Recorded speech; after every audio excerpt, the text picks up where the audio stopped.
Chapter 91 Further Negotiations with the Suebi Warlord. You are listening at novelfull.audio. Marcellus sat across from the Suebi warlord known by the name of Acerolfo. The two of them had been in a heated discussion about the potential formation of an alliance between the Western Roman Empire and the Suebi tribes for several hours now. As the night descended across the sky, they stubbornly refused to return to their lodgings, and instead continued to debate, albeit with the introduction of alcohol. The primary point of contention was that the Suebi wanted lands to settle, and Marcellus wanted men to fight for him. With the Franks being forcefully removed from Gaul, the northeast corner of the territory would become poorly defended. Thus, Acerolfo sought to claim the lands for himself, since Hispania was off the table. The problem was that Marcellus did not want to cede more land to barbarians without their integration into the empire and its culture. Thus, the two men were practically at each other's throats as they argued about the finer points of this conflict. You gave the Goths Noricum and promised them Illyricum. Why do you favor them, and yet refuse my people's lands to settle? Marcellus had his reasons for allowing the Goths to settle two provinces without integration. It was a completely different circumstance than the Suebi's case, which he perfectly outlined for the man. Alaric posed a threat to me at the time and needed to be won over. I was forced to make certain concessions in order to gain his troops as a fighting force. You and your tribe are no threat to me. If I so desire I can call upon tens of thousands of troops to reinforce Gaul and drive you from these lands just like I am doing to the Franks. If you wish to settle Gaul, then you must submit to Rome. Acerolfo scoffed when he heard these words. He would never fully submit to Rome as its servant. He was a son of Germania, and his people had remained unconquered for centuries. Why should he submit to the Roman Empire when the Romans did not have the military power to force him into submission? It was with this in mind that he called Marcellus bluff. If you really had the means to do so, you would have already done it. You may have tens of thousands of soldiers, but they are needed to maintain order across an empire that is on the brink of collapse. You cannot spare the men in Gaul without losing territory elsewhere. No, you need me just as much as you need Alaric. We Suebi will not integrate into your empire, but if you are willing to give us territory, and silver, we will accept being your subjects. Acerolfo was wise enough to know that the armies of Marcellus were not the same poor forces of Honorius. He had seen how they handled the Franks and the Vandals on the field. They were well equipped, and well organized, with competent commanders. If he truly wanted to force his way into Hispania and conquer his own lands, it would cost him dearly. The best solution would be to take the lands of the Franks and become federati. The two men both drank from their cups as they glared at one another in silence. Neither one was willing to budge on this point. Marcellus believed if he made an exemption for the Suebi, then the next group of barbarians he sought to make use of would demand the same treatment. Much like how Acerolfo was now demanding the same deal as Alaric, the Suebi needed to be made an example of, so that future federati did not take advantage of him or his empire.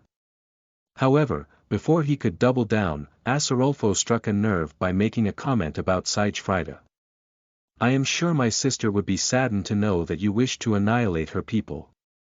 How can you claim to love the woman when you wish to assimilate her people and obliterate their culture? Marcellus was awestruck by this comment. Though Sigefrida rarely referred herself as a Suebi and was now a Roman citizen, he did not know what she would think if he returned with her people in figurative chains. Perhaps Sigefrida suggested this meeting, knowing that her brother would be stubborn enough to get his way. When he thought of such a betrayal, his heart felt as if it was wrapped in a cage of thorns. Naturally, Sigefrida did not identify with her Suebi heritage. She had not grown up in their culture, or learned their customs. As a free woman, she was now a Roman, and she identified as such. She cared little for her old family, or their traditions. However, the woman was Marcellus' weak point, and Acerolfo had masterfully exploited it. Marcellus needed the Suebi as federati if he wished to defend Gaul from the Franks and Vandals, especially after the expulsion of those few Franks living in the borders of the empire. The rest of their tribe would want vengeance for the blood spilled in Gaul. This meant that it was only a matter of time before a screaming horde of barbarians crossed the Rhine and entered Gaul yet again. In truth, he did not have the forces to contend with such a large number of enemies, not without risking foreign invasion and annexation of his easternmost provinces. Knowing this, Marcellus sighed before begrudgingly nodding his head. Not every negotiation would end in his favor. Though it would come at the cost of long-term stability, and he could not guarantee the loyalty of the Suebi in the future. In the short term, he needed the Suebi warriors among his ranks, and thus, he could only concede defeat. Be Nov calm, very well, I will give your people the rights to the lands that the Franks used to inhabit. In doing so, you are tasked with the protection of Gaul from any foreign invaders, and your warriors must swear their service to Rome as my federati. When Asaulfo heard he had been victorious in his negotiations, he wore a smug smile before lifting his horn in the toast of this new friendship. To new alliances. Marcellus could only sigh as he lifted his chalice before drinking the wine contained within. He had suffered a defeat in these negotiations, and he dreaded the long-term consequences of such an alliance. However, it was necessary, or else he would very quickly lose Gaul shortly after having reunited it as a part of the Western Roman Empire. Since Asaulfo was related to Sigefrida, Marcellus believed he could keep him under heel for some time. After all, Marcellus could tell by the look in the man's eyes that there was a hint of yearning to reunite with his half-sister, and because of this, Marcellus believed he could use that to ensure the man's loyalty. For how long the Suebi would remain loyal to Marcellus and his military dictatorship? That had yet to be seen. After all, the Germanic people would never fully submit to Rome, or anyone else for that matter. At most, the status of federati was as mercenary allies. They were being paid with land, silver, and women. Eventually, when the silver stopped flowing, and the women stopped coming, they would rebel. However, for the time being, Marcellus could count tens of thousands of new soldiers among the ranks of his armed forces. Chapter 92 Selecting a New Magister Militum. You are listening at novelfull.audio. In the city of Constantinople, the Eastern Roman regent, Yazdegerd, stared at the scene of the crime with utter fury on his face. He could hardly believe that the greatest general that Eastern Rome had at its disposal was taken out in his own home. Words from the man's bodyguard stated that he bought a slave earlier in the day, and brought her back to his place to test her out. However, she killed him silently, and absconded from the scene without the bodyguards being the slightest bit aware. In response to this, Yazdegerd had the men who were supposed to guard Frugi beheaded. There was no tolerance for dereliction of duty in the eyes of the Sassanid king, and regent of the Eastern Roman Empire. He could only sigh as he gazed upon the stiff corpse of the Magister Militum before giving out the orders to bury it. Bury him with full honors and find out who is responsible for this attack. Though the man expected that Marcellus was responsible, as an act of retaliation for the Eastern Roman assassination attempt on his life, Yazdegerd had to be absolutely certain before he tried to start a conflict with the Western Roman Empire. After all, he had his own empire to worry about, and should he march to war with the West, he would leave the Sassanid Empire vulnerable to foreign invasion. Such a thing was unacceptable. After ordering for Frugi's burial, Yazdegerd returned to the palace in Constantinople to meet with his charge, Theodosius II, and inform him of the general's death. The boy's mother had passed away when he was but a helpless infant. As for his father, the man had not so wisely placed the Sassanid king as his son's regent and tutor shortly before passing away himself. Being calm without any parents, the young Eastern Roman emperor was now left under the care of the Sassanid king Yazdegerd I, who thought of the boy as one of his own sons, while simultaneously treating him as a puppet. Theodosius II was barely even 8 years old, yet he had been in power practically since the day he was born, as company emperor to his father, Arcadius. Now he was the emperor, with a foreign king as his regent. Yazdegerd approached the boy, who was seated upon his throne with a bored expression on his face, and began to speak to him as if he were the most powerful man on the planet. Your Supreme Majesty, Theodosius, I regret to inform you that your enemies have slain your Magister Militum. It is with a heavy heart that I announce the need to find a replacement for the great Aulus Pontidius Frugi. The young child cocked a brow when he heard this before asking for clarification on what was just spoken. Frugi is dead.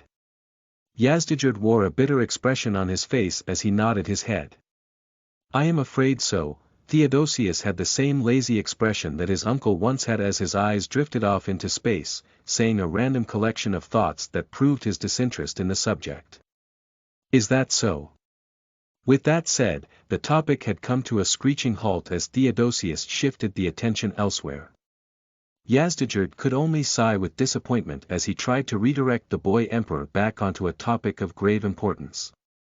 Anyway, I assure you that I will do everything in my power to select the best candidate to replace him.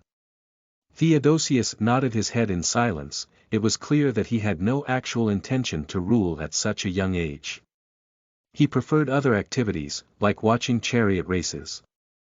Upon noticing the emperor's disinterest, Yazdegerd sighed heavily once more before coming up with some excuse to leave the child to his thoughts. Well, if you will excuse me, I will go deal with such urgent matters. If you need me, you know where to find me. The young emperor merely nodded his head and waved Yazdegerd off. Though Yazdegerd thought of the boy as his own child, he could not help but complain when he was alone about how indolent the boy had become following his father's death. He wanted to believe it was a coping mechanism to deal with the fact that he no longer had any parents, but if such behavior was allowed to continue, Yazdegerd was afraid that Theodosius would follow the example of his uncle Honorius. Honorius had proven to be a man who betrayed his regents, and Yazdegerd would not allow himself to suffer the same fate as Flavius Stilicho. Thus, the man concluded that after he finished selecting a new Magister Militum, he would begin to discipline the boy emperor so that he did not turn out like his pitiful uncle. After leaving the palace and gathering the Eastern Roman generals, Yazdegerd informed them of Frugi's untimely demise. The Magister Militum is dead, assassinated in his home by a common slave. We do not know who encouraged this slave to act with such malice, nor where she is currently located, but there is an investigation into the matter as we speak. In the meantime, we need to select a new Magister Militum from among the ranks of Eastern Rome's greatest officers. Though many of you are qualified in your own ways, I have decided to reward Drusus Valerius Durio with the position. Durio was astonished when he heard this, as were the other high-ranking officers of the Eastern Roman army. The man was relatively untested in the field and had only recently gained his position as a field army commander. Despite this, the man had close ties to the Sassanids, having married one of their noble women, and was completely loyal to Yazdegerd. A quality that the Eastern regent desperately desired at the moment. It did not take long for the other generals to understand why the young officer was chosen for such a lofty position. Though they had their disagreements, none of them spoke ill of the appointment, at least not openly in front of the regent. Yazdegerd was a petty and spiteful man, and those who did not heed his rule would be severely admonished for their opinions. Yazdegerd had specifically chosen Durio as Frugi's successor because he was untested in the field. Under Yazdegerd's grand scheme, he would give the young man a few easy victories against the barbarians in the Balkans, and through the use of propaganda, herald him as Marcellus' rival. Yazdegerd expertly planned everything when it came to Frugi's replacement. As for the young man himself, he instantly kneeled before the Sassanid king and voiced his loyalty aloud for all present to hear. I promise to make you and the young emperor proud as the new Magister Militum. I assure you, I will do everything in my power to defeat Rome's enemies and remove the usurper in the west from his seat of lies. Yazdegerd merely smirked when he heard this before responding to the new Magister Militum with a haughty tone. I expect great things from you, Durio. Do not disappoint me. With this, a new Magister Militum had been selected to guide Eastern Rome's armies into future victories. In reality, Frugi's replacement was nothing more than a puppet of the Sassanid king, and by extension his empire. If Frugi was aware such a man would be selected as his successor, he would be rolling in his grave. After all, he had been fiercely loyal to the Theodosian dynasty his entire life. Whether this new Magister Militum would be a match for Marcellus had yet to be seen. After all, Marcellus was not only older than the man, but had many victories under his belt. However, should the Eastern Roman army combine their might with the Sassanid army and march on his borders, even he would have a difficult time defending Rome. Chapter 93: A Mysterious Ally. You are listening at novelfull.audio. While Marcellus was returning home from negotiations with the Suebi warlord, the Italian heartland was seeing a new era of growth and prosperity. The emperor's innovations in the field of agriculture had seen large quantities of crops being planted, so much so that it was expected to have at the very least a 20.5% increase in crop yields when the harvest finally came around. Marcellus had not only introduced new agricultural technology, but new food staples such as pasta, which could be prepared in a wide variety of ways. The idea of the common people eating nothing but bread and wine was a thing of the past, as noodles became a common sight in street vendors and households across the province of Italia. Currently, Placidia was visiting a local street vendor who prepared noodles, with garlic, basil, olive oil, and ground beef into the mix. It had become one of her favorite snacks to eat.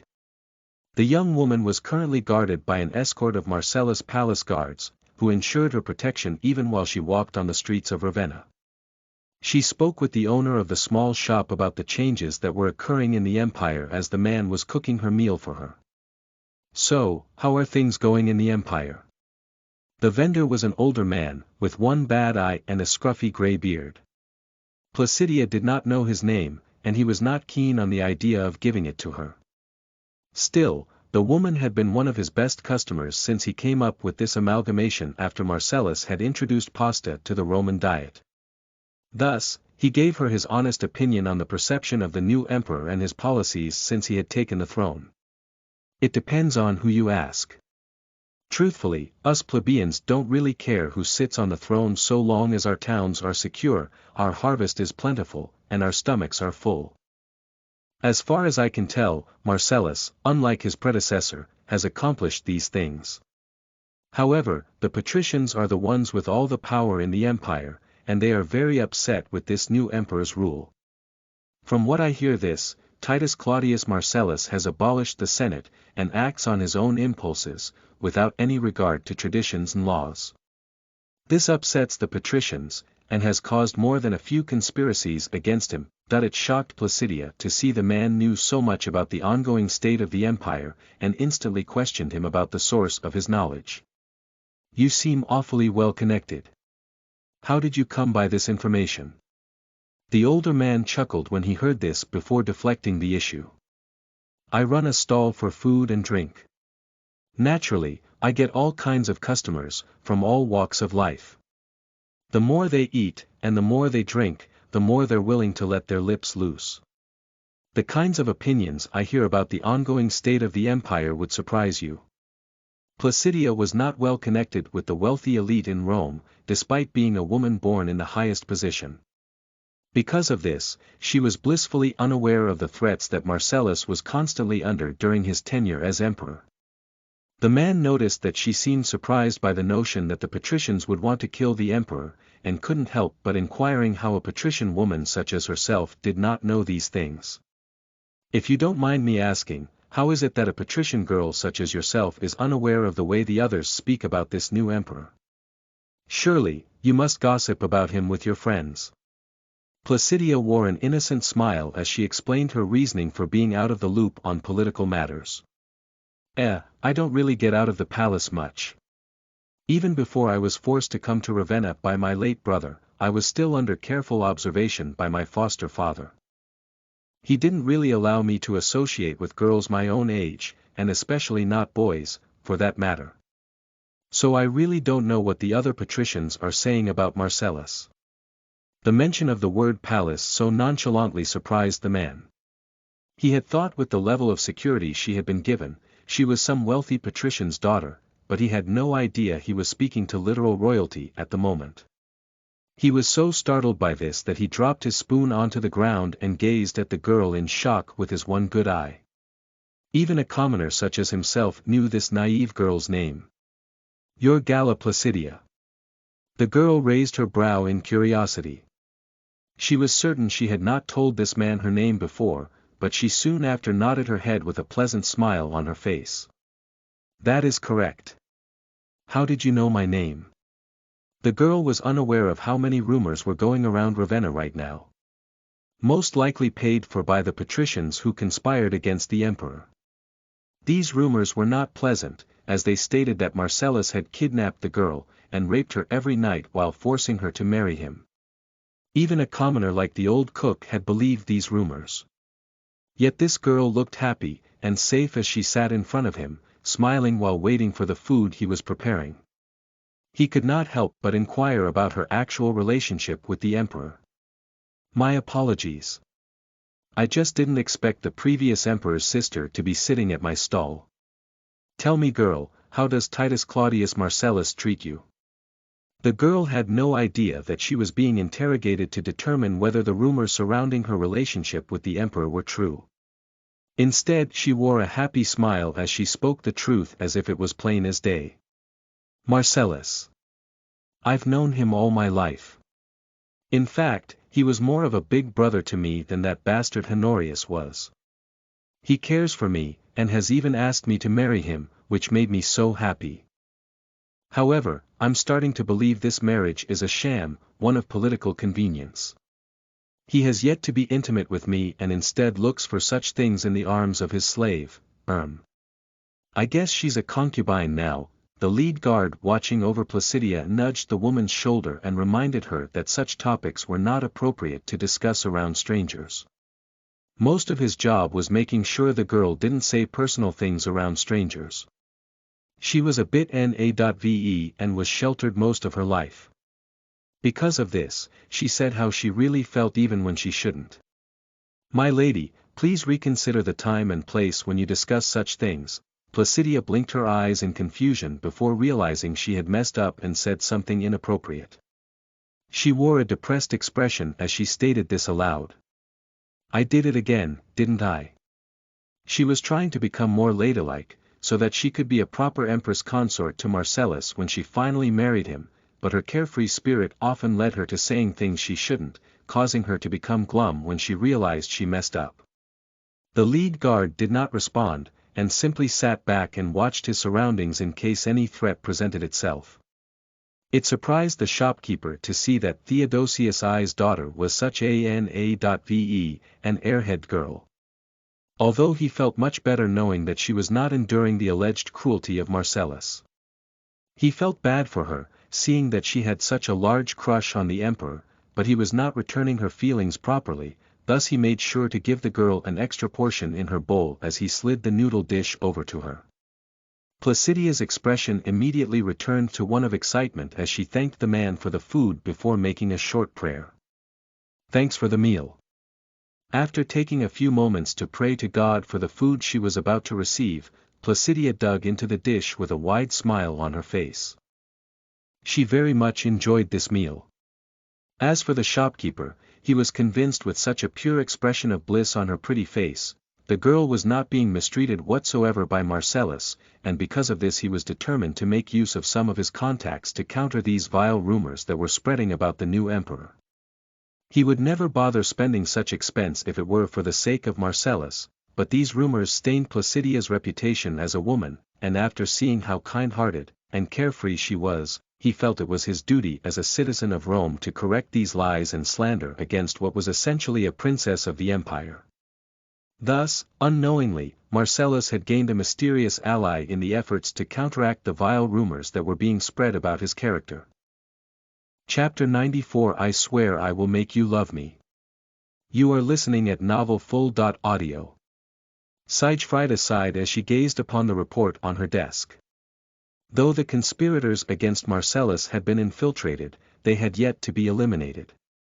She thought the slaying of Frugi would compel the Eastern Roman Empire to cease its attempts to assassinate Marcellus, but she had just received word that yet another plot was in the mix to remove Marcellus from power. As the weeks passed, the day that Marcellus married Placidia drew closer, and the girl was getting more hostile to every second. It was clear that she knew she was only a pawn of political marriage, and because of that, she took her frustrations out on Siegfrieda with daily scoldings and tantrums. However, today was the day that Marcellus was supposed to return home from his meeting with her brother, and though she had many questions about how the negotiations went, she was more concerned about having a talk with him about his little fiancée. Thus when Marcellus stepped through the doorway to greet his loving concubine, she was far from pleased to see him, and he immediately took note of that as she spurned his attempt to kiss her. "What's wrong?" The hint of worry in the man's tone was enough to make the woman's heart bleed as she bit her lip in anxiety before revealing her thoughts. "It's about Placidia." The worry of a foster brother appeared in Marcellus' olive-green eyes as he grabbed hold of Siegfrieda's shoulders and shook her in fright. "Is she okay? What happened?" Upon seeing that Marcellus was so anxious about the girl's immediate safety, Siegfrieda could not help but put those worries aside as she clarified what had happened. "She's fine, but she has become a bit malevolent towards me.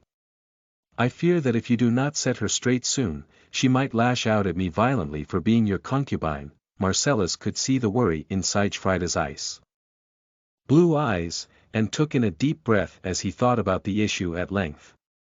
It was true that he had been so busy with matters of state that he had been neglecting his interpersonal relationships. Placidia had grown fierce in her jealousy, and it was time that Marcellus had a long talk with the young woman. He sighed heavily before nodding his head and informing his lover of the decision he had come to. "Very well, I will speak with the girl. I don't want this petty jealousy of hers to grow into something more troublesome. Do you know where I can find the girl?" Siegfrieda scoffed when she heard this before speaking her mind. "She is probably out in the garden like she normally is." Upon hearing this, Marcellus nodded in agreement before kissing the woman on her forehead. After doing so, he departed, leaving behind a single statement. "Don't fret, by the time I have concluded talking to the girl, she will know her place." After saying this, he rounded the corner and found his way towards the garden where Placidia sat atop a fountain playing with the emerald ring he had given her. There was a sulking expression on her face as she stared into her reflection and sighed heavily. It was not until she spotted Marcellus sneaking up from behind within the pool of water did she finally say something. "I can see you, Marcellus." Ashamed that he had been caught, Marcellus scratched the back of his neck before approaching the girl normally. He sat by her side, and gazed into the pool along with her before speaking the words on his mind. "Siegfrieda says you have been acting strangely." He did not directly accuse her of being malevolent towards his lover, but the pouting expression on her face told him everything he needed to know about the accuracy of Siegfrieda's statement. The young woman harumphed and crossed her arms beneath her bosom as she looked away from Marcellus. She was clearly upset with him. Thus, he tried to approach the problem from another angle. "Are you perhaps unhappy, Placidia?" The girl instantly turned around and stared into Marcellus' eyes before commenting on his ludicrous statement. "Of course I'm unhappy. You're my fiancé and yet every night you share a bed with Siegfrieda. Do you have any idea how that makes me feel?" Marcellus scoffed as he made a poor attempt at a joke to defuse the tension. "You know, before Christianity became the dominant religion in the empire, a man was never expected to find love in the arms of his wife. In fact, such a thing would be considered taboo.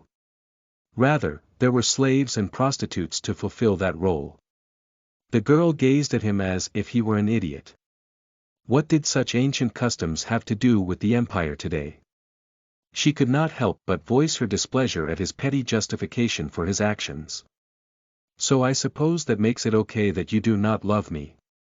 Marcellus was in a difficult position. He had grown up looking after Placidia as if she were his little sister.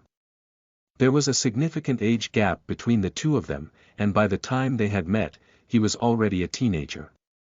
It was not like his relationship with Siegfrieda, where he developed a crush on the girl the moment he first laid eyes on her. He could only tell the girl the truth.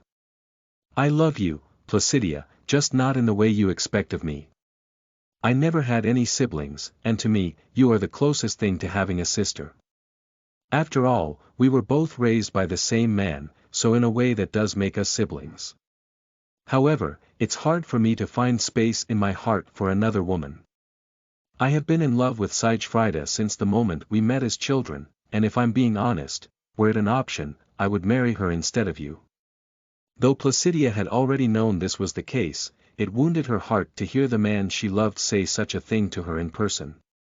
She instantly began to cry as she gazed into the pool of water with a lifeless stare. At this moment, she wished it was her who was killed by Honorius instead of Aeliana. Marcellus realized the pain he had caused the girl and hugged her, despite her best efforts to shove him away. Placidia, the moment you become of age we will get married, and though I can't promise that I will eventually fall in love with you, I will promise to be a good husband to you, and a proper father of your children. However, this extreme jealousy of yours towards Siegfrieda it is not doing you any favors. If you really love me, you will let go of the bitterness in your heart towards the woman, and be at peace with our relationship. The young woman continued to cry as she begrudgingly latched onto Marcellus' tunic and poured her tears into it. As for the man who caused these tears, he stroked the girl's dyed hair and held her tightly. In that moment he owed it to her, to at least give a proper relationship a chance. It would be a pity if she was forced into a loveless marriage, even if such an ideal was only a recent part of Roman history. After a few moments, he decided to voice these concerns, which instantly turned the girl's attitude around. If you promise to cease your hostilities towards Siegfrieda, I will keep an open mind, and try to see if I can love you more than just as a little sister. Placidia wiped the tears from her pretty face as she looked up at Marcellus and questioned his promise. You promise? Marcellus could only sigh as he nodded his head before agreeing to the girl's request. I promise. Just as quickly as the tears had come and gone, so too did the woman's emotions shift to that of joy. She quickly latched onto Marcellus' arm and nuzzled her head in his shoulder before making a vow to him. I swear I will make you love me, no matter what. Marcellus could only smile and chuckle as he heard this before making another poor attempt at a joke. I look forward to seeing your attempts. With that, the couple stayed together in silence for half an hour, gazing into their reflections and thinking about their life choices that led to this point. Marcellus did not know if he could move beyond the idea of Placidia being a sister, and think of her as an actual wife, but he figured for the sake of the stability of his empire, and his household he might as well give it a shot. After all, by his estimations, he would be a dead man in 5 years by way of assassination or betrayal, and he might as well enjoy those 5 years to the best he could. Chapter 95 The Game of Drink. You are listening at novelfull.audio. Decius Flavius Primus sat in a tavern in the Romano, British city of Londinium. Flanking his sides were a series of Roman officers, and across from him was the High King of Hibernia and his attaché. Why were these two powerful men sitting across from one another in a tavern? Well, it all started when Constantine had taken up arms in rebellion against Honorius. In order to press his claim, he had emptied out the garrisons of Britannia, leaving it virtually defenseless against attackers. Because of that, the diocese was now in a state of upheaval, as the Picts in the north had crossed Hadrian's wall and begun to ravage the land. Without the soldiers of Rome to keep them safe, the people of Britannia had abandoned many of the villages in the north and fled towards the safety of the cities. This was how they managed to survive for the last few years. However, because of this, there was a food shortage, which only caused further recession as brigands and highwaymen ruled the lands. Upon arriving in the region with his 2 legions of 12,000 men, Primus had found himself governing a province that had become almost completely lawless.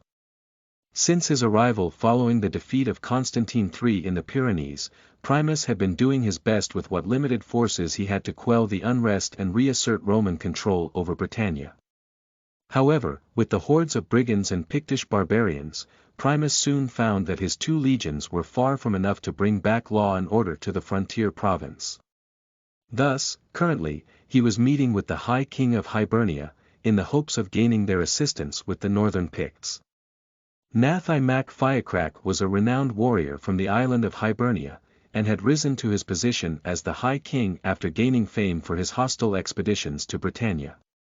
He was said to have had wars with the Picts in the past, and Primus used this previous hostility as a means to gain his assistance. Currently, the two men sat across from one another at a small wooden table. On one side was Primus, on the other was Nath. The two men were accompanied by bar wenches who provided a number of drinks for the men to consume. When Primus had initially sent word to Nath about gaining their aid in the fight against the Picts, the man spat in his messenger's face. However, after many concessions made by the Roman general, the Hibernian High King had finally agreed to meet and negotiate a temporary alliance. There was just one caveat. They would determine this alliance based upon a wager. The two leaders would play a drinking game, and the winner would determine whether the Hibernian tribes became federati under the control of Primus, or returned to their homes with a chest filled with gold. Thus, the two men stared at each other fiercely as they picked up their first drinks and gulped down its contents. The ale within them was primitive and was severely lacking in alcohol content compared to their modern counterparts. However, to the men of this era, it was strong enough. Thus, after one drink, both men began sighed in relief before taunting one another. King Nath was quick to insult Primus and boast about his people's alcoholic tolerance. You were a fool to take this wager. My people are experienced drinkers, and there is no way a petty Roman like yourself will be able to defeat me in the game of drink. Primus merely scoffed as he swallowed down another horn of ale before responding to the man's taunts. I'll have you know, in the Empire we have introduced a new drink that is far stronger than this. With months of consuming this product under my belt, I doubt you will be able to compete with me. After saying this, the bar wench handed off another 2 drinks, where the men swallowed down its contents as quickly as they could.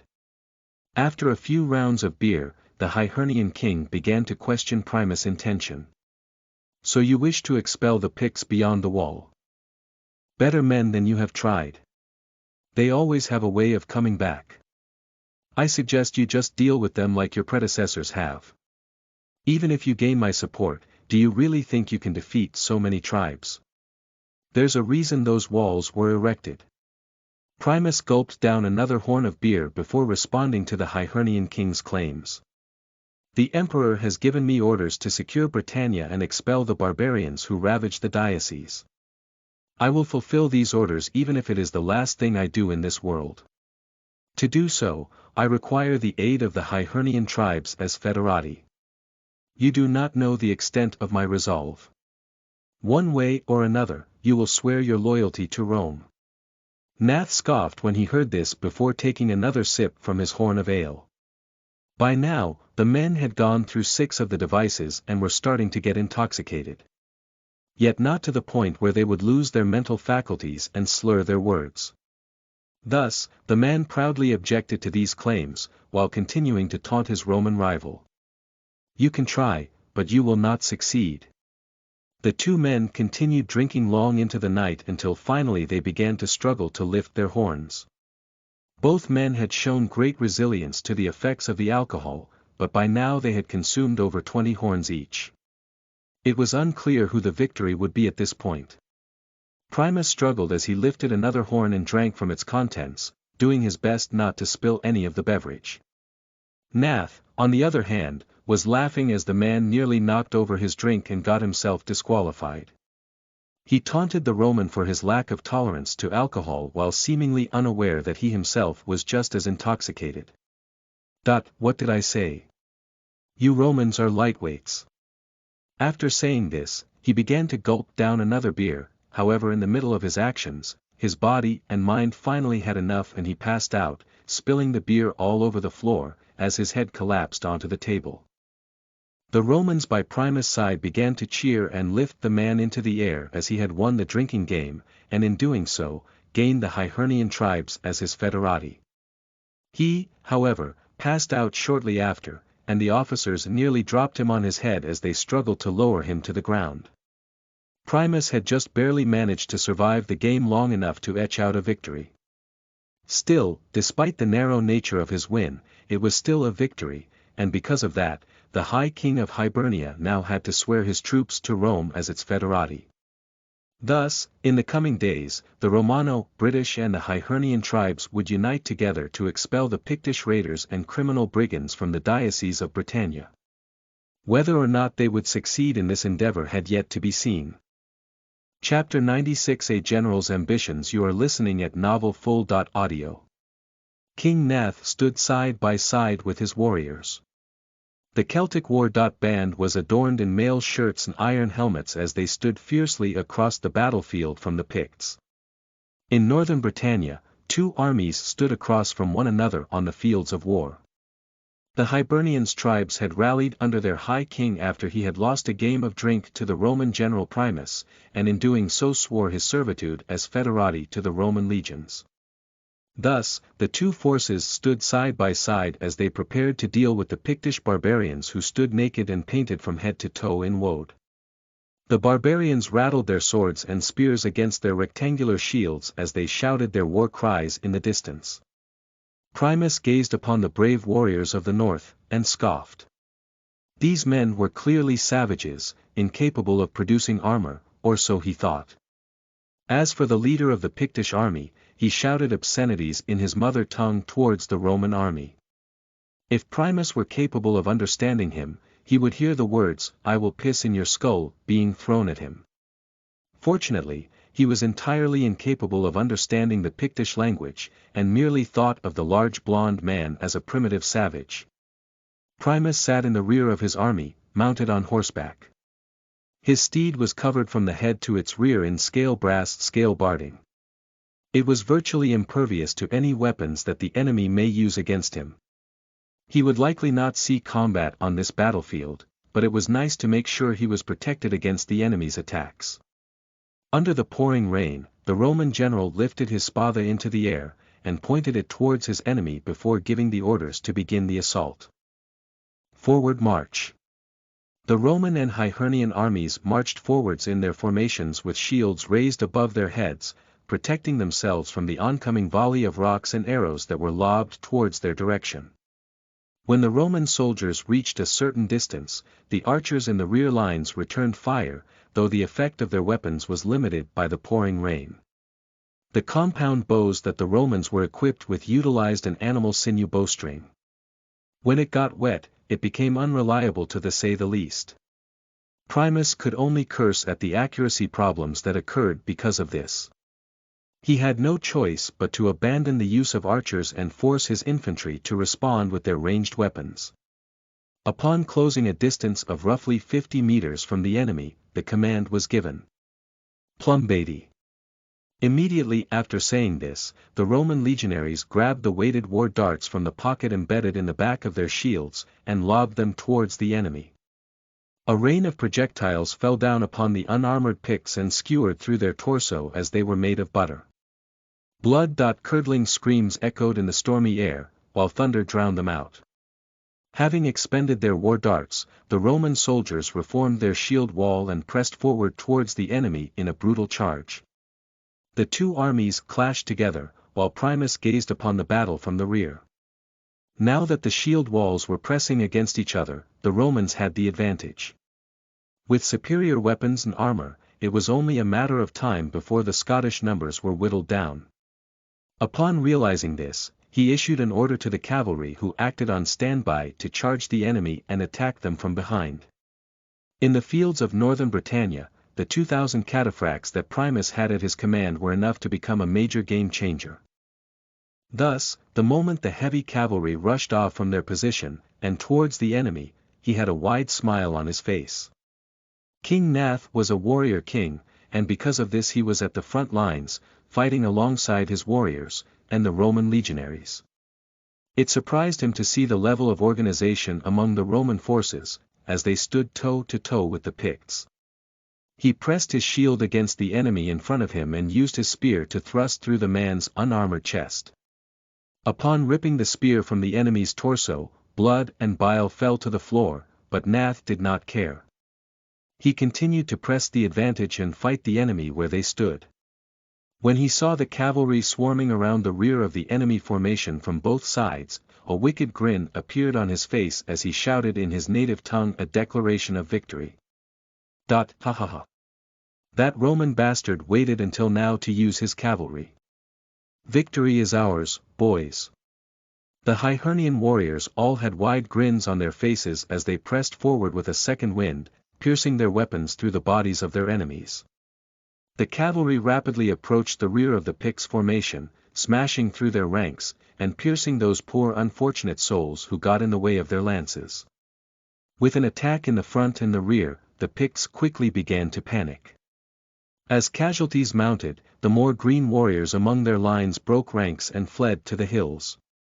Just like that, the enemy had been routed and was heading north to regroup with their reinforcements. Primus smiled and roared as he saw the sight of the broken Pictish army being run down by his cavalry. He would ensure not a single survivor escaped his grasp.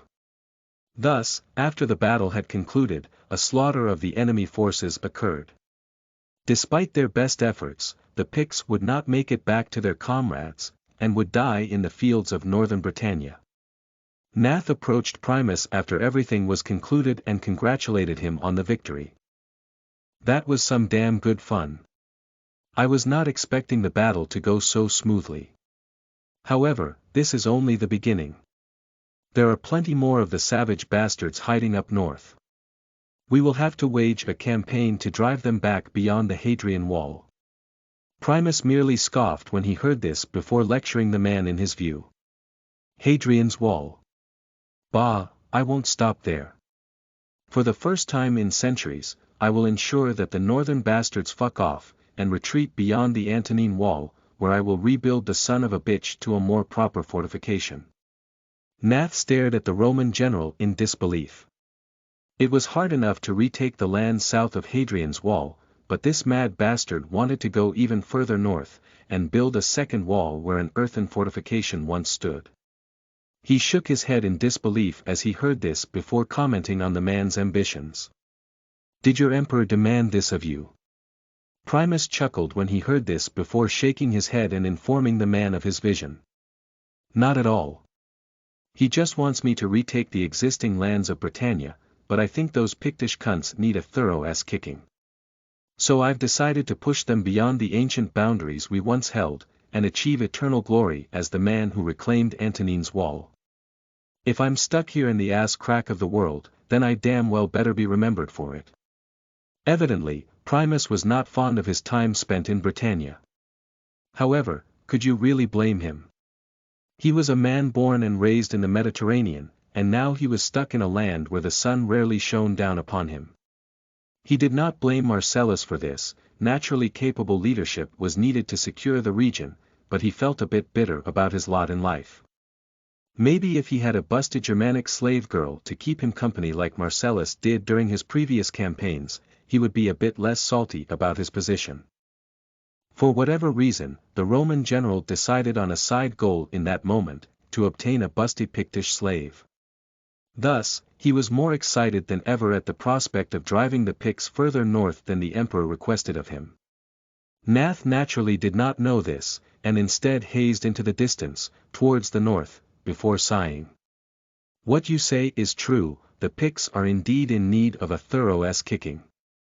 After saying that, the two men shared a laugh, before taking care of more important matters. To the victors go the spoils, and though the Picts weren't the wealthiest of people, they still had arms and jewelry on them that could be sold for a price.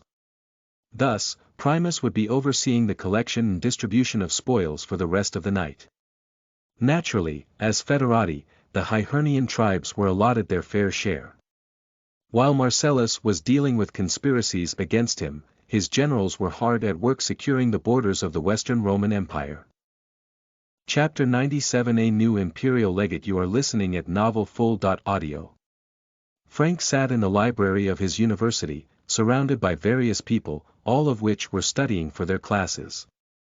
He himself was looking into some particular information about the Western Roman Empire shortly before its collapse. The book outlined the failures of Honorius, a man so incompetent he sat back and watched as Rome burned in the background. The only hint of care he had about the event was the moment he was informed. Not because he was concerned about the ancient capital being ransacked by a bunch of barbarians, but because he thought his pet chicken was killed. Upon reading this anecdote, Frank sneered in disdain before muttering his thoughts about the man. "What a fucking dumbass, a pretty girl who sat nearby heard this comment and gazed over towards Frank, interested in what he was researching. Before he even realized it, the young woman was staring over his shoulder before commenting on the passage. Honorius, huh? Yeah, you're right about that. He was a fucking dumbass, for sure. Luckily, after Rome was sacked, he found a competent company emperor in Flavius Constantius. Otherwise, he would have been fucked. It's just a shame that the idiot sister Galla Placidia was taken captive by Alaric and married against her will to his brother. Lol.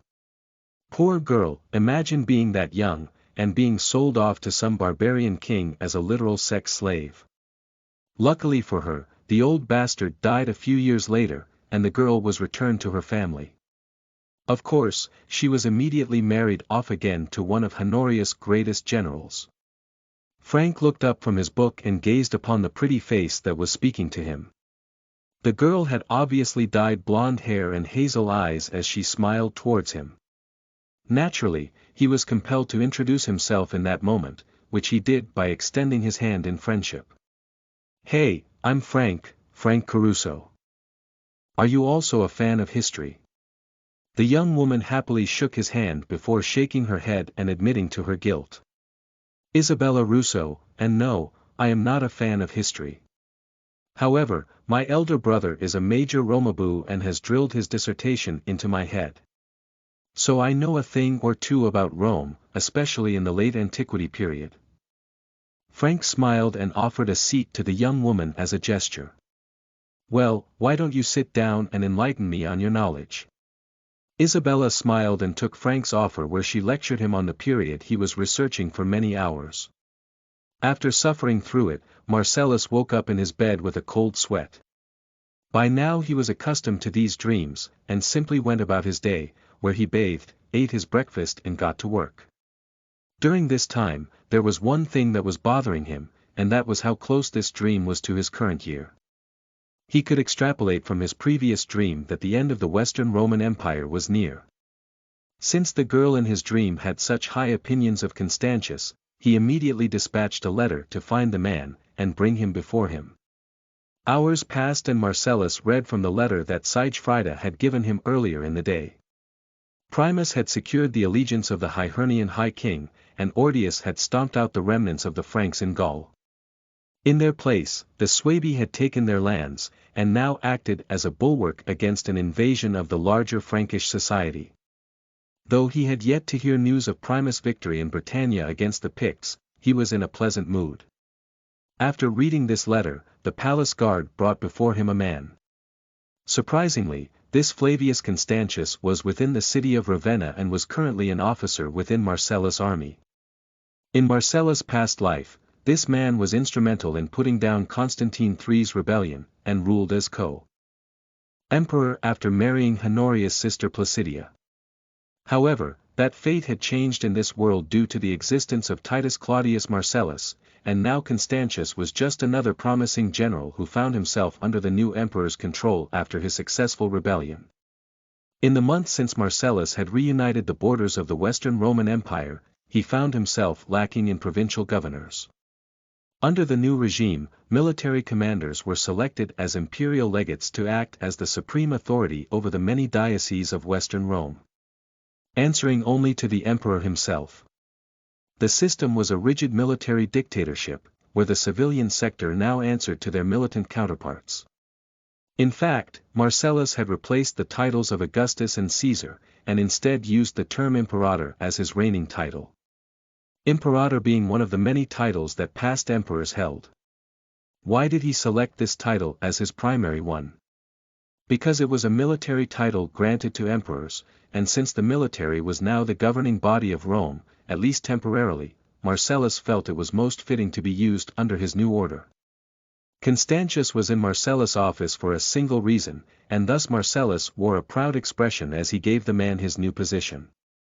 Flavius Constantius, I have heard tales about your feats in the field, and the loyalty that you showed the previous emperor. I'm amazed that you weren't in Ravenna acting as the leader of its defense when I laid siege to it. I must say, I had doubts at first about the loyalty of you and much of the surviving old guard. However, I am willing to give you a chance to prove yourself. What would you say if I were to name you the legatus of Hispania? It shocked Constantius to hear that Marcellus was giving him such a lofty position. He had done little to prove himself in his time within the new regime.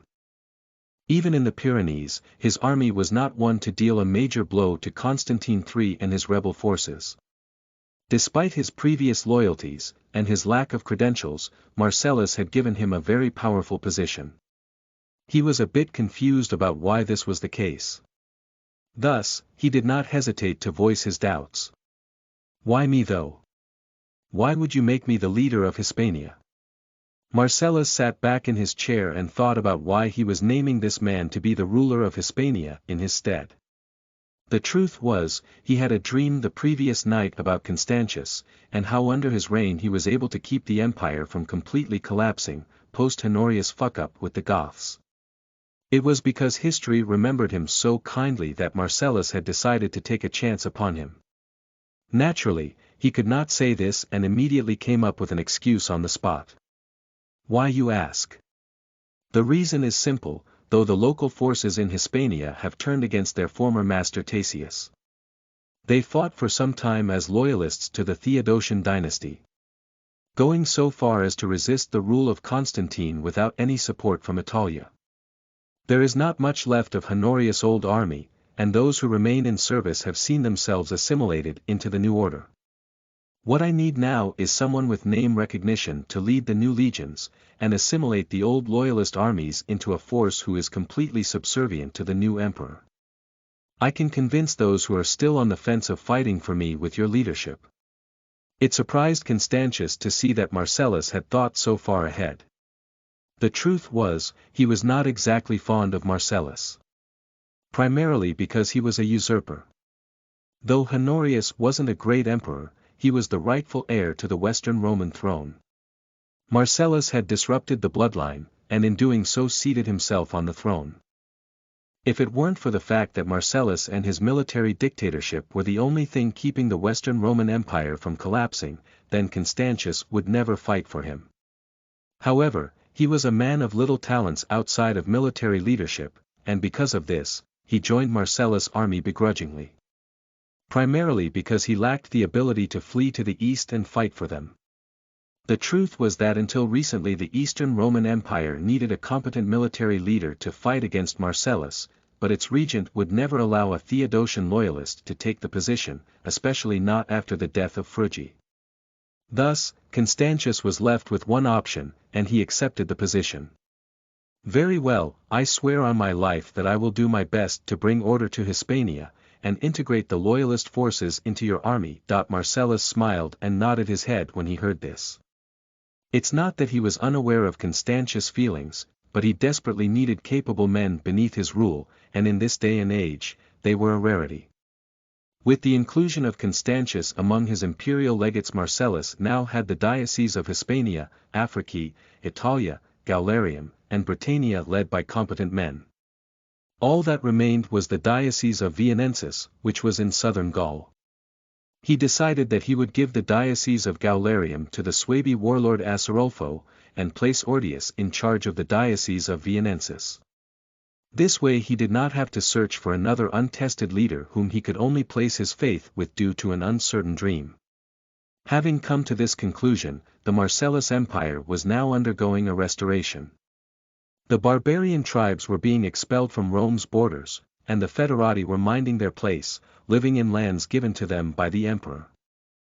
It would not be long before the harvest came around, and the food surplus grew to new heights. When that happened, the faith of the people would be in Marcellus' hands, and the patricians who conspired against him would have a hard time gaining their support in rebellion. Chapter 98 Dreams of the Past Part 3 You are listening at novelfull.audio.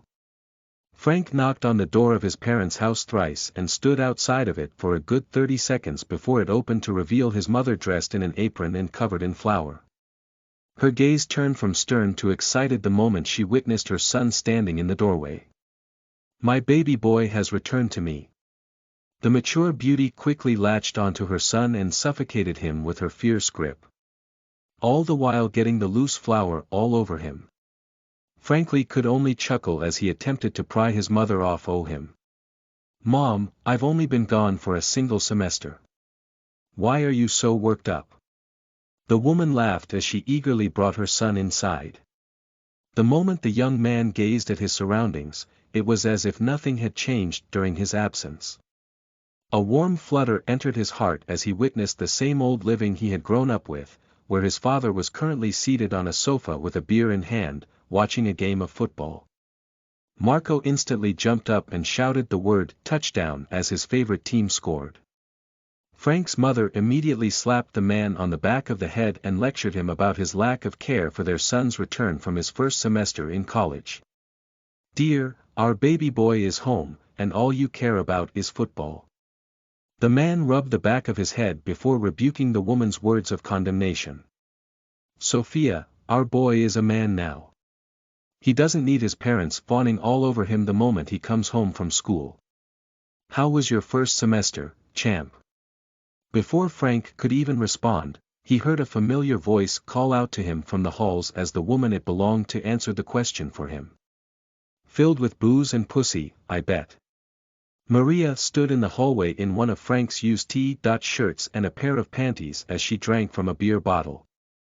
Her mother immediately scolded her for her choice of words as she heard this crass remark come from her own daughter.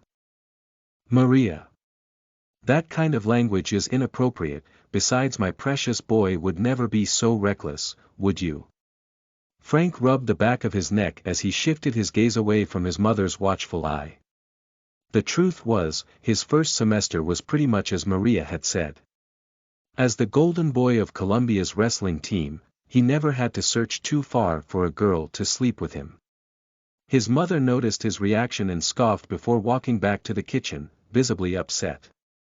"You two are peas in a pod." Evidently, the woman had discovered Maria's extracurricular activities on the web and was not pleased with her. Maria, on the other hand, did not seem to care in the slightest. Ultimately, it was Frank who commented on her inappropriate attire. "Maria, put on some fucking pants. Neither Dad nor I want to see your fat ass hanging out." Maria chuckled as she heard this and handed her empty beer bottle over to her little brother before giving him a nuggie. "Admit it, you perverted little shit. You love seeing your sister's ass." Frank quickly shoved Maria off of him before scolding her once more. "Unlike some people in this house, I'm not into the idea of incest. Go be a freak somewhere else." Maria merely scoffed before walking up the stairs. Whether she was going to her room to sulk or to simply find a pair of pants, Frank didn't know. However, he covertly stared at her ass as she walked up the steps while successfully evading the watchful eye of his mother. Frank's father quickly handed his son a beer and encouraged him to sit down and watch the game with him. "Hey, kiddo, sit down, have a beer, and tell me about your experience in college while you watch a game with your old man." Despite not particularly being fond of team sports like football, Frank sighed before doing as his father told him. The man smiled and patted his son on the back as he inquired about the kid's life. "So, you meet any cute girls yet?" Frank scoffed as he gave a questioning look to his father before speaking the truth. "I've met a lot of cute girls. Why do you ask?" The old man held out his fist as if asking for a fist bump as he congratulated the boy in his efforts. "That's my boy." Before Frank could fist bump his father's back, the sound of a woman clearing her throat could be heard. The two of them immediately felt chills down their spine as they heard a frightening yet feminine voice erupt behind them. "Dinner will be in 5 minutes. Frank, how about you go and wash up first?" Frank immediately stood up and nodded his head with a polite smile on his face as he obeyed his mother's commands. "Sure Mom, I'll be right back." He took a swig from his beer as he walked off towards his bathroom. The moment he was out of earshot, the woman scoffed before complaining to her husband about his behavior. "Don't encourage him, or else he will end up just like his sister." It was Marco's turn to scoff as he rebuked his wife's words yet again. "Please, it's only natural for boys his age to go after any girl they can get with. As long as he wears protection, we have nothing to worry about." What's not natural is having a daughter who moonlights as fucking a cam whore. What exactly happened to that girl? Were we not decent enough parents? It was at this moment that Maria returned to the room wearing a pair of leggings, where she responded to her father's claims, which she apparently had overheard. You know, it is sexist to assume that a sex worker comes from a broken household. Maybe I feel empowered showing off my body and making fat stacks of cash by doing so. Have you ever thought of that? Sophia immediately chastised her daughter for her disrespect and threatened her accordingly. You watch your mouth, young lady, or there will be no dinner for you. Despite threatening to not feed her, Maria merely scoffed, fine, I'll just eat out tonight. You think I need to eat your cooking? I can afford to buy whatever I damn well please. After saying this, the young woman grabbed her coat before storming off out of the house. Coincidentally, Frank entered the room at this moment and looked around at the awkward silence before making a remark. Am I interrupting something? Sophia forced herself to smile as she served food onto 3 out of the 4 plates that were sitting on the dinner table. She could only respond with the truth. Your sister has decided to eat out tonight. I guess it will just be the 3 of us. Frank sighed before sitting down in his seat. He did not hear exactly what had happened, but he knew that the university life had scrambled his sister's brains. He muttered under his breath his true thoughts about his sister's behavior, thinking his parents wouldn't hear it. Good luck getting a husband with that feminist crap of yours. His mother gazed over at her son with a fierce glare before breaking out into a giggle. Surprisingly, she openly badmouthed her daughter in front of the rest of her family. She will probably live the rest of her 20s sleeping around, only to realize that no man wants her when she's 30. Frank and Marco gazed at the woman with astonishment.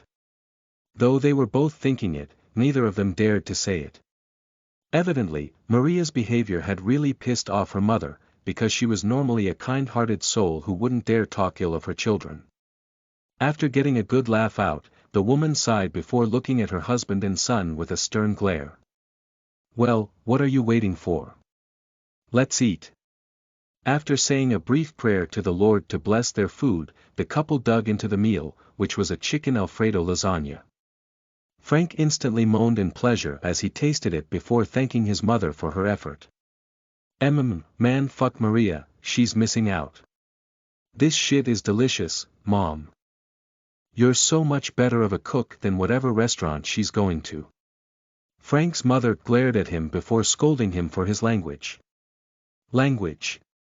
After saying this, the trio broke out into a fit of laughter. Where Marcellus immediately after awoke from his dream. By now, he was convinced that these were memories of another life, and not visions from the gods. After all, the more of them he had, the more he felt like Frank Caruso, and less like Titus Claudius Marcellus. It was clear that every time he dreamt of this other world, he was melding into a new being. He did not know whether he should find a way to stop the dreams, or abuse them for the knowledge they contained.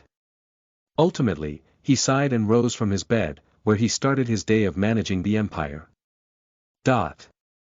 Chapter 99 Dispelling Rumors. You are listening at novelfull.audio. With the Western Roman Empire now under Marcellus' control, and his legions being deployed to the frontier in an attempt to expel the barbarians from the borders. The empire now found itself in a newfound state of security. So much so that despite Marcellus' previous march of terror, the common people were beginning to flock to his side in support. The most controversial piece of factual propaganda spun against him was that during his rebellion he butchered a town who refused to hand over their supplies, and used the fear generated from that event to compel the others to do the same. As for the rest of the propaganda wielded against him by the patricians, it was mostly lies and slander. However, surprisingly, in recent days, the rumors regarding his alleged mistreatment of Placidia were being countered by an unknown force. Marcellus was not one to care what others thought of him, and because of this he had not expended too much effort dispelling the rumors that surrounded him. However, that did not mean that his secret supporters felt the same. Deep within the underbelly of the city of Ravenna, was the same noodle maker that Placidia frequently visited. He was meeting with a group of individuals in a dimly lit tavern as they discussed the ongoing events in the empire. One man was a particularly ugly old bastard, who was missing many of his teeth, and smelled something foul. Despite these poor attributes of his appearance and hygiene, there were several men gathered around him, listening to his opinion. Can you believe this Marcellus bastard? The man rebels against the crown, butchers the Senate, murders an entire village, and still has the gall to sit on the throne afterward. He's not just a blood-thirsty tyrant but a rapist and a child abuser. You have heard what he's done to that poor girl, Placidia, right? The former emperor's sister. I hear he ties her up at night and rapes her bloody, all while beating the living piss out of her. You know nobody has seen her since Marcellus rose to power. The poor girl should be put out of her misery, better to die than be put through that pagan bastard's cruelty. The old man who ran the noodle shop scoffed when he heard the accusations labeled against Marcellus before responding to these claims. So what if Marcellus is a pagan? Christianity has only been the empire's official religion for what, 100 years? Less. I don't give two shits what God he worships. What I care about is the results he gets. Say what you want about the man. However, you can't deny that after Marcellus deposed that bastard Honorius, we have reclaimed our lost territory and have expelled barbarians from our lands in massive numbers. Sure, he's invited a few of them to stay, but from what I hear, Pannonerum is secure these days. Under the rule of Alaric, the Goths have completely put the troublemakers of the region to the sword. Forget about the frontier. As we speak, Marcellus' legions patrol Italia and are on the verge of wiping out those pesky Bigoti once and for all. All I know is that the roads in the empire are safe to travel on for the first time in decades. I can tell you this, it certainly makes running a business a hell of a lot easier. Besides, I've done some digging into what the opposition has to say about the man, and it seems to be mostly lies and slander. The fat, ugly bastard scoffed when he heard this before commenting on the noodle maker's claims. Oh, and I suppose the upcoming marriage between him and Placidia is one of pure love, and the girl completely accepts it. Give me a break. Everyone knows the new emperor is an abusive fuck. In response to this, the noodle maker chuckled before asking a question of his own. How much are they paying you to spread those lies, Trogus? The men gathered at the table were immediately taken aback as they gazed upon the man named Trogus with a hint of fury in their eyes. Several of the men were ready to grab their knives and end the bastard's miserable life if what the noodle maker said was true. Naturally, the ugly troll tried to defend himself, but he stammered as he did so. Why, you can't go around saying things like that, Arcarius. If the people in this tavern thought I was on the patrician's payroll, they'd cut my throat in a heartbeat. Arcarius grinned when he heard this, before sitting back in his chair and crossing his arms. With a smug smile on his face, he revealed the truth then and there. You know, I used to believe the lies you peddle. Then the damnedest thing happened. This girl you say nobody has seen since Marcellus took the throne. She just so happened to stop and eat at my noodle shop every day since I opened it. I didn't even realize her identity until she revealed what she thought about our new emperor. You know what she had to say about her relationship with Marcellus? She was afraid he didn't really love her, and was only marrying her out of convenience. She wanted him to love her as much as she loves him. Curious, ain't it? Naturally, I did a little digging around after our little chat. Did you know that she grew up with him as if he were her elder brother? They had the same foster father, after all. A man named Flavius Stilicho. I'm sure you have heard of him. The truth is, Galla Placidia is not being forced into this marriage. It's everything she has ever wanted. You know what else? There wasn't a scratch on her. So I'll ask again, how much are they paying you, Trogus? Because out of everyone here in this tavern, you appear to be the only one spreading rumors that Marcellus is a monster. The man named Trogus fell back out of his seat in fear as the men at the table pulled out their knives and surrounded him. This tavern was filled with disgruntled plebeians, men who had endured the cruelty of the patricians. In fact, many of them desired to outright overthrow the patrician class. The fact that Trogus was being paid to lie to them on behalf of the patricians was a grave sin. The truth was, none of these men really cared about Marcellus. He was just another patrician cunt in their eyes. However, what Trogus had done was unforgivable, and thus they repeatedly shoved their blades through the man's fat torso until he was nothing but a bloody mess. Arcarius gazed at the corpse of the fool and shook his head before commenting on his death. What a fucking idiot. The remainder of the men sat back down on the table, as if they had not just ruthlessly stabbed a man to death.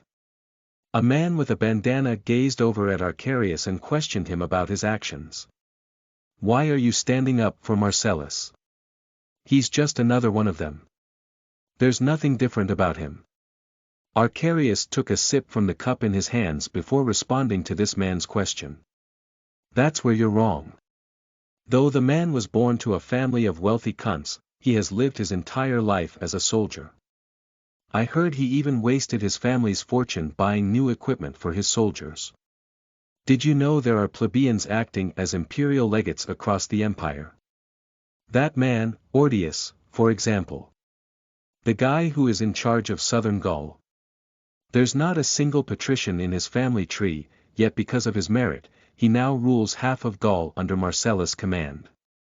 Marcellus doesn't give two shits about Roman traditions, and he certainly doesn't care for the social class that someone was born into. Why the hell do you think so many patricians want him dead? For the first time in a long time, we have soldiers sitting on the throne, and if you ask me, that's the best thing we as plebeians could have asked for. The man with the bandana thought about Arcarius' words for a few moments before commenting on them. What about his infamous March of Terror? A lot of plebeians died because of that bastard. In response to this, Arcarius merely scoffed before revealing the truth of the matter, like he had done earlier to Trogus' lies. You see, I looked into that as well.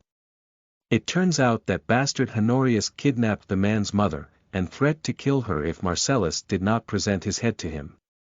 Marcellus initially planned to wait until spring to launch his rebellion, so that he could stockpile proper supplies. However, in the end, he was forced into marching on Ravenna early, and in order to feed his troops, he resorted to drastic measures. The deaths of those people were because one of them attacked a fucking Goth. What kind of stupid cunt do you have to be to attack a barbarian like that? Before Marcellus could even react, the 30,000 or so Goths under his command had slaughtered the village. The truth behind that massacre is not so black and white. I'm not saying the man is perfect, but in our current crisis, he's the best man for the job. So yeah, I've spent some time correcting the lies and slander that follows the man. Hopefully, with Trogus' death, the people can hear the truth for once. The man with the bandana scoffed before taking a sip from his drink. He was not convinced of Arcarius' words, but at least the man's reason for helping a patrician was understandable. It's not like he was doing anything other than correcting lies and slander. Because of that, the people in this tavern could tolerate his actions, even if they didn't like them. Chapter 100. You reap what you sow. You are listening at novelfull.audio. Months had passed since Marcellus initially reunited the borders of the Western Roman Empire, and now the spring harvest had begun. After Marcellus' introduction of agricultural technology, there were a myriad of skeptics in the Western Roman Empire. However, as the farmers tended to their fields and pulled their crops from the earth, they realized just how much their crop yields had grown. Not only was there a 25% increase in crops from the extra planting of the three-field system, but with the heavy plow and the horse yoke, farmers were able to plant substantially larger plots of land in a much shorter time. Thus, with the larger fields, and the three-field systems combined, the crop yields of the Western Roman Empire were larger than ever before in history. Though only North Africa, Italia, and Illyricum had been able to introduce these techniques, the food that had been grown from the western soil was enough to supply the entire empire with enough food to last the year. Naturally, a portion of this harvest was stored for a later date. After all, this was just one of two harvests this year. Currently, Marcellus walked through the farming village that he had burnt down on his journey to Ravenna during the days of his rebellion. Despite the massacre that had taken place here, the Romans had already resettled the area. Thus it came as a bit of a surprise to the local inhabitants when a small number of Palatini and their imperator strode through the streets of the village. Marcellus gazed upon the people who were stacking the grain that they had harvested into piles. There were wide smiles on their faces. It made his heart bleed that the people enjoying the fruits of his innovations were not the same people who once dwelled in this land. When the emperor passed by a young girl playing with a stalk of wheat, her mother quickly ran out to her and dragged her into the house, in fear of the Roman forces who had entered the village. Marcellus could only sigh when he saw this before proceeding to the man tasked with leading this village. Under Marcellus's new military dictatorship, the control of towns passed from the hands of magistrates, councils, and assemblies into the hands of a single military officer and his cadre of non-commissioned officers.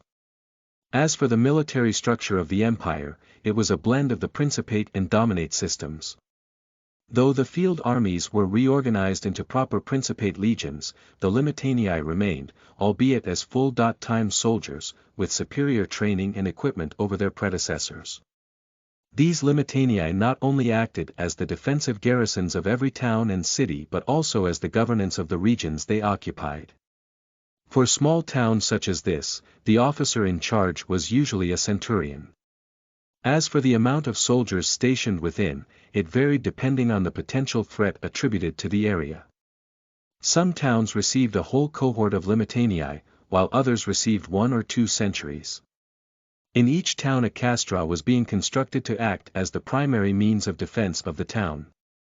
The idea behind this was that during an enemy attack, the citizens of the town would evacuate to the castra, where the soldiers would defend them until a proper field army could come and defeat the enemy. The castra of this town was still undergoing construction, but the barracks and officers' quarters were already constructed. Thus, Marcellus personally strode into the centurion's quarters, where the man was hard at work looking over the ledgers, and approving the necessary expenses to finish the construction of the town's defenses. When the centurion saw the imperator enter the room, he quickly stopped what he was doing and jumped to attention. "Imperator! I did not realize you would be visiting us. What can I do for you?" Marcellus had a bitter smile on his face and gazed around the office for a few moments before speaking of the reason for his visit. "It's good to see the people of this town thriving. It is such a pity what happened to those who lived here before. Though I tried to avoid the fate it suffered, but in the end, a massacre still unfolded. Because of this, I wanted to establish a monument in the town dedicated to the slain. You don't need to worry about the expenses, I will pay for it myself. What do you think?" The centurion scratched the back of his head as he heard this. In all honesty, he was not expecting the reason for the imperator's visit to be something so trivial. However, if the man had gone to such lengths just to hear a lowly centurion's opinion, he would not remain silent. "It's certainly possible, but it will have to wait until after the castra's construction has finished. Afterward, we can certainly erect a statue of some kind in order to commemorate those who perished during the revolution." Marcellus nodded his head when he heard this, before shifting the topic to something else that was important to him. "That's good. I have another question for you. How are the crop yields in this town?" The centurion quickly looked over his books and flipped to the most recent count of crop yields in comparison to what was historically managed by this town. After several moments of silence where he studied the content, he replied with a confident tone. "Excellent, we have practically seen our crop yields double thanks to the innovations you provided us. If we have these kinds of yields every year going forward, we can expect a population boom to happen within the next generation." Marcellus nodded his head once more after hearing this. If the majority of Roman towns were having crop yields on par with this one, then he could expect great things in the future. Any excess crops could be stored or sold to other regions. There were other concerns that Marcellus had, and thus he quickly inquired about the security of the region. "Tell me, have you spotted any signs of barbarians or bigoti in the vicinity? What about brigands? Are they a threat at all? The centurion looked over the reports on his desk to make sure he wasn't giving the imperator any false information. After a few moments, he began to inform Marcellus of what he knew. As far as I know, the barbarians keep themselves north of Mediolanum. Since the restoration of the legions, we have been pushing them further and further northward. With the current situation, the town is not in any immediate danger of a barbarian raid. As for the Bogati, they've been pushed westward into Gaul. I believe that is a problem for the Suebi to handle. Any other form of brigands, highwaymen, or thieves seems to be practically eliminated.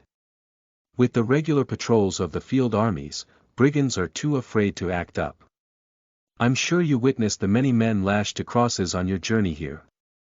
Any man caught engaging in such activity is crucified under your orders. Because of this crime, even on the roads, has significantly decreased.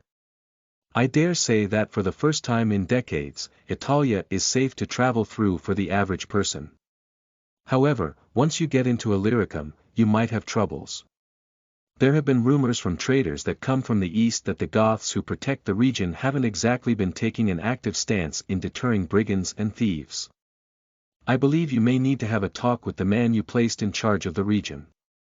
The Diocese of Illyricum was disputed territory between the two halves of the Roman Empire. Though after the death of Theodosius I it officially entered the hands of the Western Roman Empire, it did not take long for the East to assert control over the region. However, that recently changed with the deal that Marcellus had made Alaric, and currently the Goths occupied the region, having driven out, or assimilated any Eastern Roman forces that occupied the region.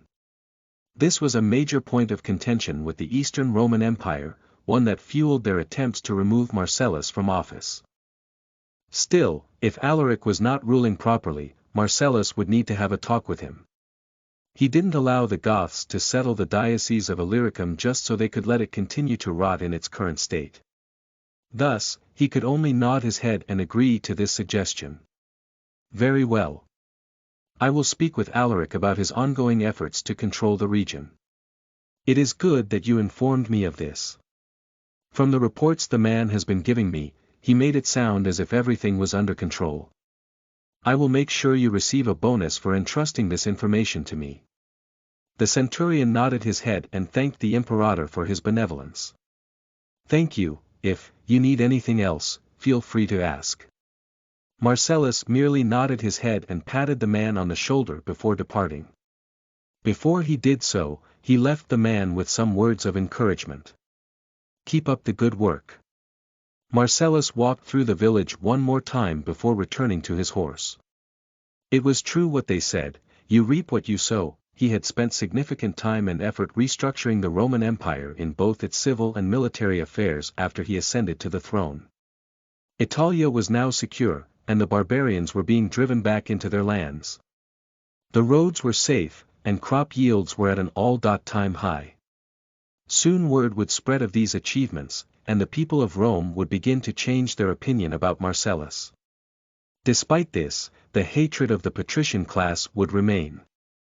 After all, Marcellus had pretty much usurped all their power, and distributed it to the military. Though the patricians remained exceptionally wealthy, they were no longer the political elite in the Western Roman Empire, and because of this, they would continue their efforts to depose Marcellus from his position.